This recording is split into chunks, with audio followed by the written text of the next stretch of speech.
Hello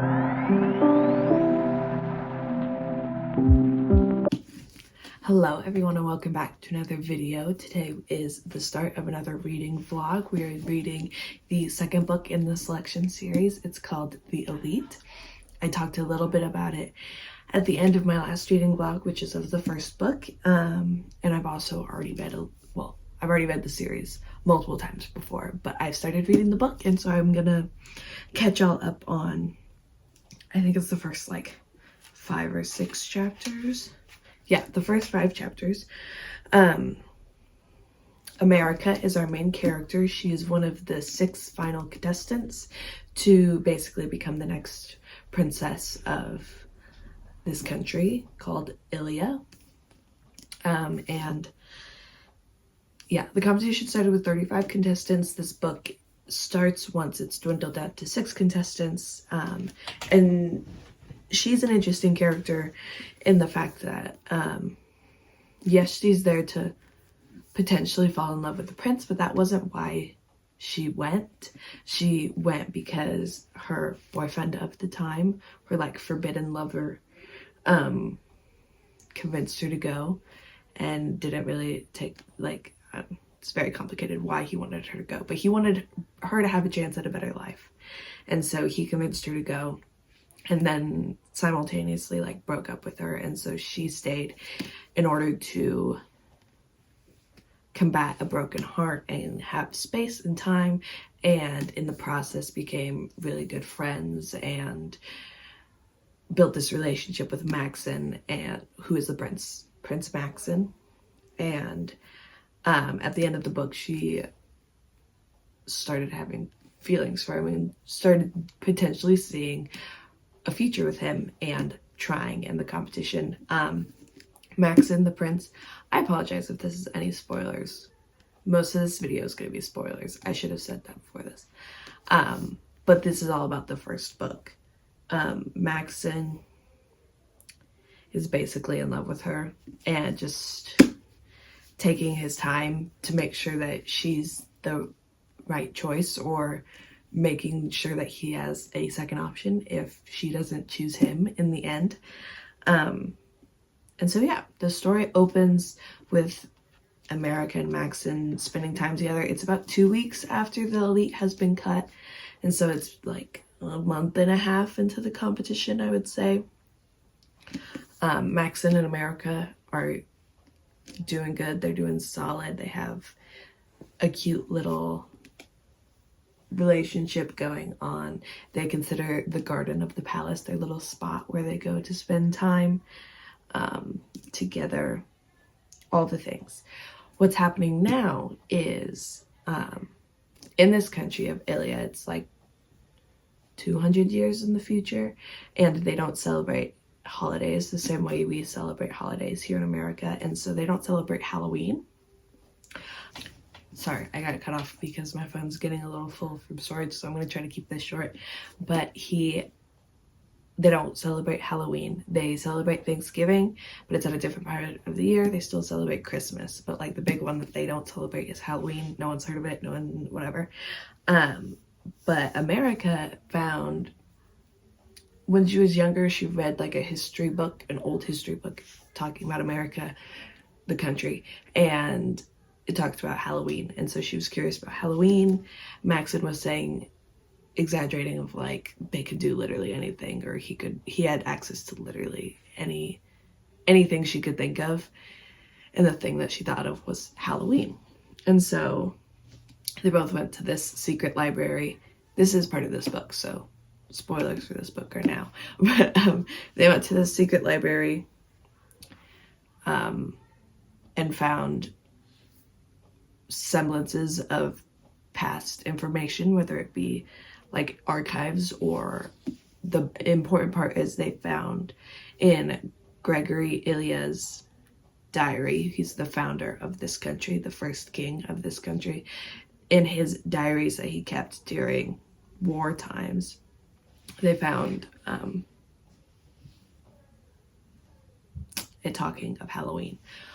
All this to say, Maxon comes up with the wonderful idea to throw a Halloween party at the palace and invite the families of all of the elite and also share the ideas and the festivities of Halloween with the rest of the country and make it a holiday again, just because she showed interest in it.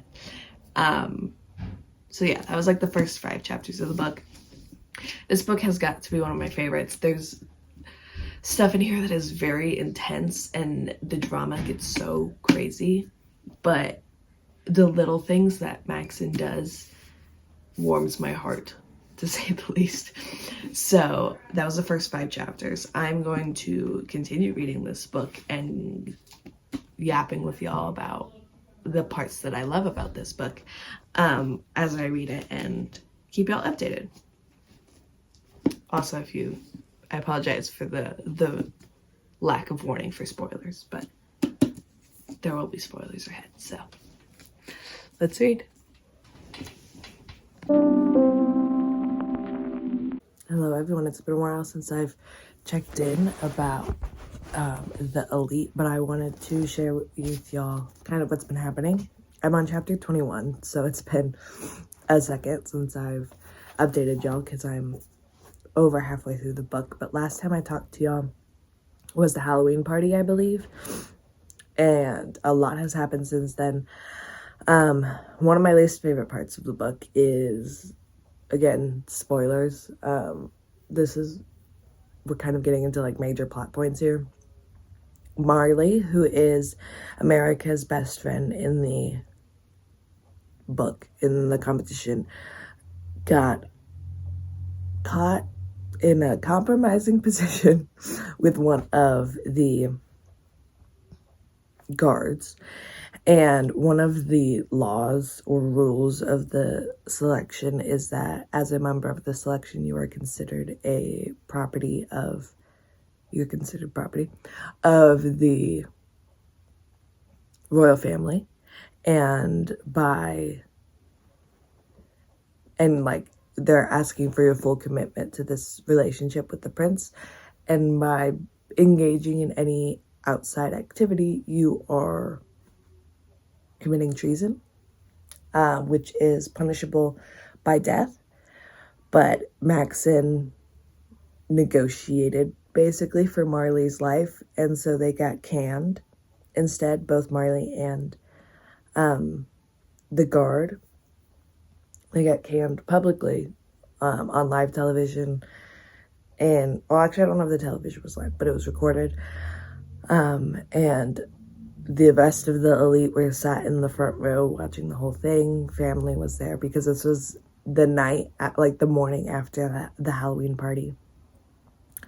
Obviously, America does not have a great reaction to this. She's given no context whatsoever. They're just like pulled out of bed, dressed, not told any sort of information, just told where to go. And then they see all of this happen.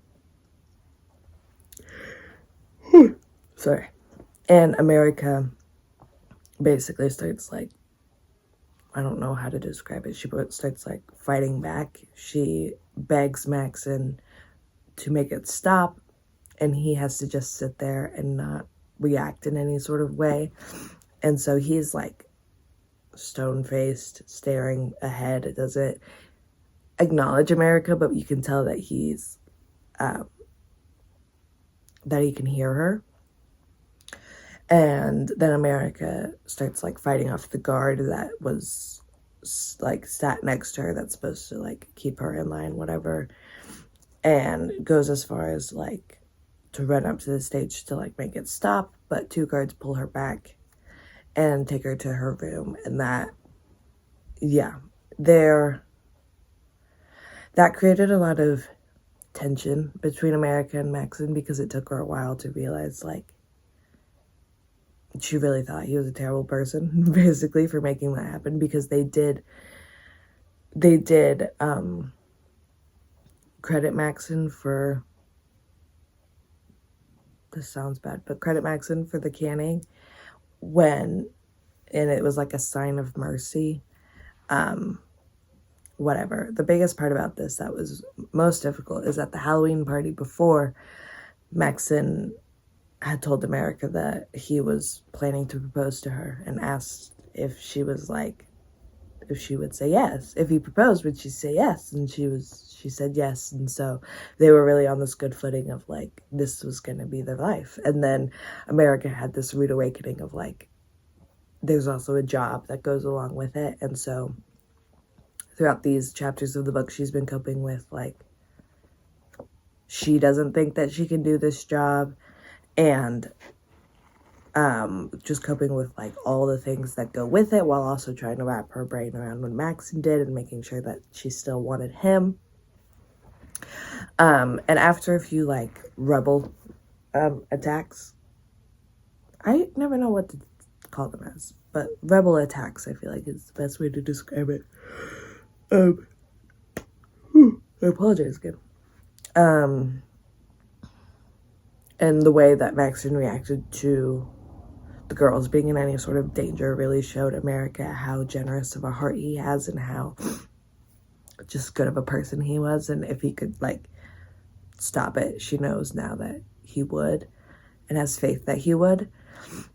And so they've patched up their relationship, but now she's starting to try to find if she wants to be a princess, because that is part of marrying Maxon, is being a princess. And so one of my favorite parts is she really didn't think that she could do it.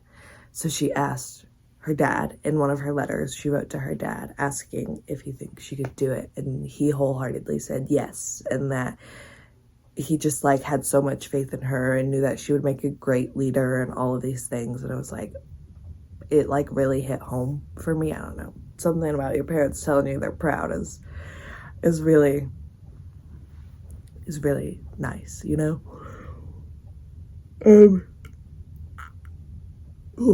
Wow, I'm so tired. And then the thing that really solidified for me in this book, the fact that I don't like Aspen, is that he wholeheartedly believes that she can't do this job. Meaning, he specifically goes into the fact that they're conniving people and that there's a lot of like underhandedness that goes along with being a part of the royal family, and that just shows like the toxic side of what this situation is and what the country looks like now, compared to how America would be comfortable being a princess. And it's just a lot of, just shows how much change would need to happen in order to make that happen. So now we've also gotten into a little bit of the fact that like the people don't like America after her stunt with Marley, and the king doesn't like America. There was this one interaction where the king and queen were supposed to sit down and have a conversation with all of the elite, and they didn't have a conversation with America when they had a conversation with the other four. And so it was just like a sign of like, they blatantly, like, at least the king, she's had conversations with the queen, but the king made it a blatant sign to not include her in trying to get to know her. And yeah, so those are the things she's struggling with right now. I actually don't remember where this book ends off, to be honest with you. But also another thing is Chris and Maxon. Chris is another girl in the elite, and they have a really good relationship now. It doesn't say yet why, but Maxon had made a point to at one point say that he didn't want to lose either America or Chris. He didn't want to send either of them home, and that like really hurt America to see like, okay, he's actually like, it's not just me, you know? So I'm gonna keep reading this and I'm gonna update y'all as I read more.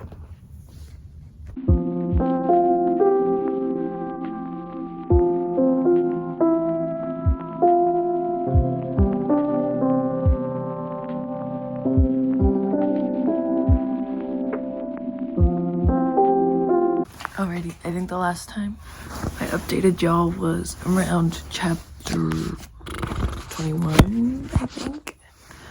I'm on chapter 26 now, and some things have happened, obviously, because it's been like 5 chapters. I'm trying to think of what I last updated y'all on, though, because it's like 11:20 at night.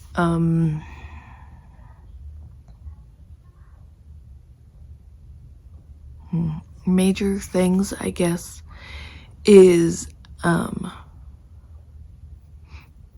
Maxon and the king took a trip away from the palace. It doesn't really, I mean, it says where, but like it's very undescript on if that's actually where they went. And America got to spend more time with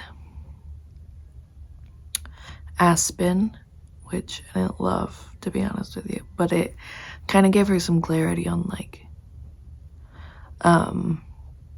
what she wanted, I guess, in a sense that she found a bit more drive to learn how to be a princess through their conversations, because Aspen does really love his job as a guard, and the way he describes it kind of, in my opinion, helped her to want to find a purpose and want to find,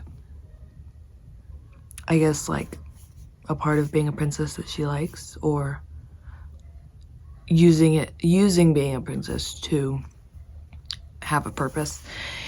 And before that, though, I think I said that they were planning parties or something. They were planning events for some guests that were coming in. I don't know if this was included in what I was saying, but America worked really closely with Chris, who I had mentioned previously, and they did really well in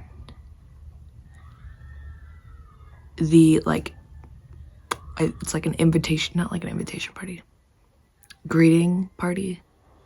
I'm trying to think of the words, but my brain's lacking, of like the first gathering when people come to visit to like say hello, mingle, things like that, with the Italian royal family, the like princesses and queens, who aren't actually a ally of this country yet, but America made a good enough first impression that the princess gave her like a phone number and basically said that she was rooting for her, and that if she needed anything to contact her.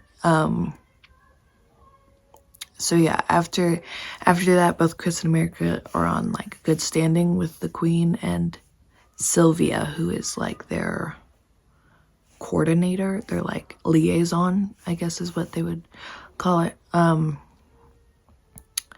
But America is really starting to notice how close Chris and Maxon are. Chris even had a conversation about her about like wanting to be honest with each other of their standings, and America get to learn, like, Chris literally told her that she was in love with America, and America's like dumbfounded by this information. It still gets to her. Her and Maxon are a little bit on edge. He just, in this last chapter that I read, gave her an ultimatum saying that they have a project that they're supposed to do that's like a philanthropy project. And by the time that they present their project the following week, he needs an answer of if she wants to stay, if she wants him or not, basically. And his reasoning was like, if she's gonna go through all of this and want out at the end, he might as well keep someone that wants to be there. So America's currently struggling to find her philanthropy project to work on. I actually didn't remember this being in this book, but I guess it makes sense. Thinking back on it. She's trying to find a place to work on with her philanthropy project. She's learning a little bit more about the previous history of this country by looking at or reading the diary of like the founder of this country, the like first king of this country, and kind of learning like a little bit of why things in this country are laid out the way they are. She learns more as the story goes, but like she learns that the reasons behind the caste system and all of that is very prejudiced and ludicrous and like not necessary. So I know at this point that like what her philanthropy project about, and like obviously I know how this like continues to go, but it's interesting to see like right now the start of this chapter was her asking Sylvia to teach her more about philosophy and politics and stuff like that. So she's really like, she's getting specific like tutoring basically on this subject and really wanting to learn more about all of that to have a better understanding of being a royal, you know? So yeah, I'm gonna continue reading. I'm probably not gonna finish this tonight, obviously, because it's like 11:30, but I'm gonna read a little bit more. I'll read in the morning and I'll catch y'all up the next time that I have time to pick up the camera. Alrighty, I just finished reading the rest of The Elite. I got all the way up until the last chapter last night, but I didn't really talk to y'all about it because I was, you know, trying to fall asleep. So let me try to remember what you missed. Oh, America decided on her philosophical project. I think philosophical. I think that's the word I'm looking for. I don't really remember. She decided on her project, but she also decided it in anger because her and Maxon got into a fight, and she basically said that she was out and that she didn't want to do this anymore, and so she chose a concept,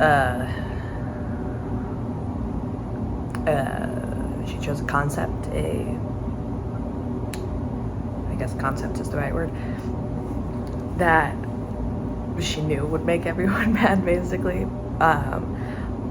But it's like the most impassioned thing that she could think of, and so her idea that she reported on live television for The Report, which is like their news every Friday, all the girls reported or like did their presentation live on television. America went last, and hers was about dissolving the caste system.